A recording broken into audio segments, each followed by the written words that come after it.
சொல்லு, உனக்கு என்ன பிரச்சனைன்னு சொல்லு, அப்பா கிட்ட சொல்லு.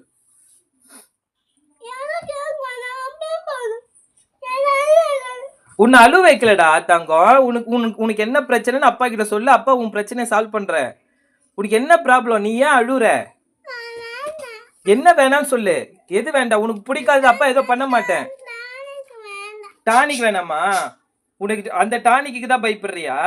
அப்ப டானிக் சரி ஓகே. உனக்கு ஒரு வாரமா ஜுரம் விட்டு விட்டு வருது, கரெக்ட் தானே? ஸ்கூலுக்கு போகவே முடியல, கரெக்டா? ஒரு வாரமா உனக்கு உனக்கு பாதி, அம்மாக்கு பாதி, எனக்கு பாதி. இந்த 2-3 வாரமாவே இந்த மாசமாவே ஜுரம் நம்மளுக்குள்ள மாத்தி மாத்தி மாத்தி அடிச்சிட்டு இருக்கு, கரெக்டா? உனக்கு அடுத்த வாரம் எக்ஸாம் ஸ்டார்ட் ஆகுது. இப்ப அழுவாத. அப்பா கிட்ட இங்க பாரு, அப்பாவை பாரு. சரி லீவ் போட்டுலாம்டா. சரி இப்ப எதுக்கு அழுவுற? இப்ப படத்துக்கு போலாமா, இல்ல டானிக் குடிக்கலாமா, இல்ல என்ன பண்ணலாம் சொல்லு. சொல்லு. வா, எழுந்து ட்ரெஸ் போடு, வா சாய் கிளவிக்கு போலாம். வா.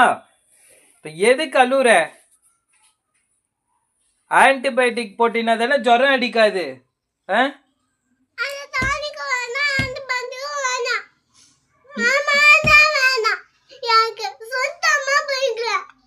சுத்தமா பிடிக்கலையா?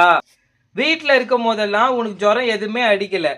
ஸ்கூலுக்கு போயிட்டு வந்தா மட்டும் உனக்கு 102 டிகிரி அடிக்குது. ஏன்? ஸ்கூல்ல போய் என்ன பண்ற நீ?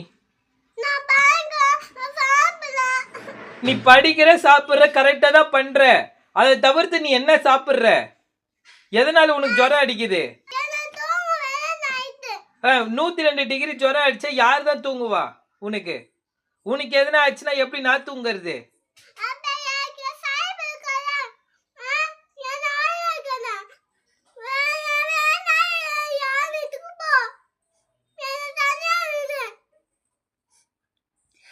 சரி வா, அழுவாத வா.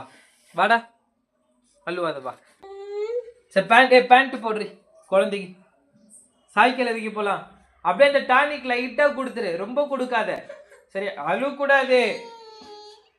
அழுவாதுடா.